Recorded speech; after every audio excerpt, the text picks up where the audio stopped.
তো বন্ধুরা, তোমরা তো জানো বিগত কিছুদিন ধরে কিন্তু আমাদের এই বনগাঁর অন্যের সাথে ভীষণ ভাইরাল হয়েছে এবং জনপ্রিয় পকোড়া ভাজার থেকে শুরু করে চাউমিন ভাজা।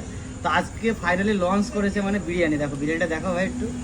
দেখো বিরিয়ানিটা আমি প্লেট ধরে নিয়েছি, খাওয়া শুরু করে দিয়েছি অলরেডি।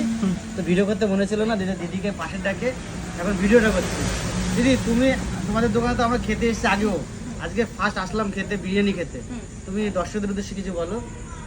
বলবো যে সবাই আসো, একবার হলেও আমার এখানে এসে ভিজিট করো।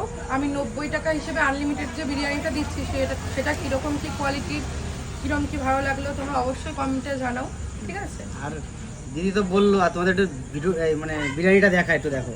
এই যে বিরিয়ানি দেখো, রাইসটা দেখো কতটা ঝুরঝুরে, এবং এইটাই তোমাদের ভেঙে দেখায়। দেখো চিকেনটা দেখো কতটা মানে সুন্দর সফট হয়েছে, এবং ভিতরটা পুরো কাছে দেখা হয়। ভিতরটা দেখো, মশলাও কিন্তু ঢুকেছে পর্যাপ্ত পরিমাণে। অনেক বিরিয়ানির দোকানে কি হয়, এখানটা কিন্তু লাল লাল জিনিসটা ভাব থাকে, তাই না ভাই? থাকে না? কিন্তু সেটাও নেই। আর বিশেষ করে 1 ঘন্টা ধরে ধুয়েছি মাংস। আর আজকে প্রথম দিনের বিরিয়ানি, কিন্তু প্রথম দিনের বাইক নিই। এই যে আমি বেশি কিছু নেবো না, একটু চিকেন নিলাম আর একটু পেঁয়াজ, ব্যাস। আলু নেবো না? আলু আলু তো কি আর বলবো, চলো। ভালো লাগছে নাকি দাদা? আমি যদি কথা বলি, বিরিয়ানির ফেলটা নিতে পারবো না, অবশ্যই ভালো লাগছে।